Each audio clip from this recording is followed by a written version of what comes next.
Magandang araw muli mga ate at mga kuya. Welcome sa akin channel, ang Kuya Nanding M. Ang Kuya Nanding M ang tuloy-tuloy na nagbabahagi ng mga karanasan, mga kwento at mga pagninilay na sana'y kapupulutan natin ang aral. Ang ibabahagi ko ngayon ay isang katanungan na nagmula sa aking mga pagninilay na may kaugnayan sa paano ba tayo liligaya at giginhawa sa buhay? Isang katanungan na palagi nating na-encounter sa ating pang-araw-araw na buhay. Maraming tao ang nangangarap na lumigaya at guminhawa sa buhay. Gusto ko lang ibahagi ang aking mga naging gawain noon na regular akong umiikot sa komunidad at nakikipag-ugnayan sa mga tao. Aking bisita sa mga bahay-bahay. Palagi kong napapakinggan ang mga kwentong buhay at mga pangarap ng tao. Una, ang pangarap ng tao na makapag-aral ang kanyang mga anak. Ito ay isang kaligayahan na nais nilang mangyari sa buhay. Magkaroon ng sariling bahay, magkaroon ng pagkain sa hapagkainan, at regular na mga hanap buhay sa buhay.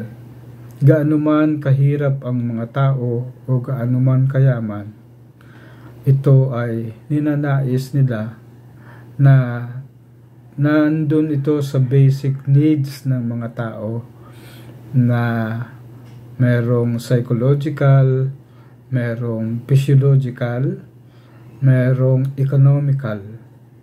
At lahat na ito ay pinapangarap ng mga tao na magkaroon ng kaligtasan. Kung ang mga terminong ito ng kaligtasan ay hangad ng Diyos para sa atin, na tayo ay lumigaya at guminhawa. Kahit dito sa lupa dito sa mundo natin, mula sa ating pagsilang hanggang sa ating kauli-hulihang hinga, ang hinahanap ng tao ay kaligayahan. Kalawa, meron itong usaping personal, pangpamilya, panlipunan, pandaigdigan, saklaw na niloloob ng Diyos. So, hindi lamang ito pansarili. At kauli-hulihan, ang buhay natin, buhay ay kaloob ng Diyos dito sa lupa at sa kabilang buhay. So gusto kong bigyan diin ang niloloob ng Diyos na ito. Nais ng Diyos na makapiling tayo sa kabilang buhay.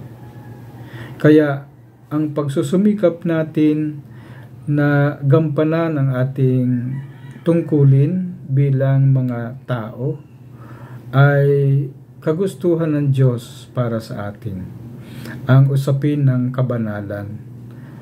Ang kabanalan ay isang yugto ng buhay na kapag dumating ka sa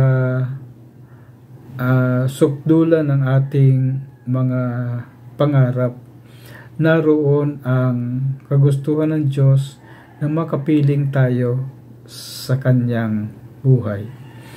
Kaya lang, ang mahalaga dito, ang buhay na ibinibigay sa atin ng Diyos dito sa lupa ay magkaroon tayo ng isang maganda at maayos na pakikitungo sa mga tao sa pamamagitan ng pagmamalasakit at habag. Ito ay mga values and attitudes na pinapahalagahan natin sa ating personal, pamilya, lipunan at daigdigan na hindi nag-aapak ng mga tao. Kaya sana ang kaligayahan natin ito at kaginhawahan ay maging daluyan natin ng magandang pangarap natin na naaabot natin ang kagustuhan ng Diyos para sa atin. At ganoon din ang kagustuhan ng ating personal at pamilya, na hindi tayo nag-aapak, hindi tayo may katarungan sa ating kaugnayan sa ibang tao. So ito lamang po muna ang aking ibabahagi at sana ay magkaroon tayo ng kaligayahan, kaginhawahan sa ating pang-araw-araw na buhay at ganoon din sa ating kaugnayan sa Diyos. So ito po muna, and God bless po sa ating lahat.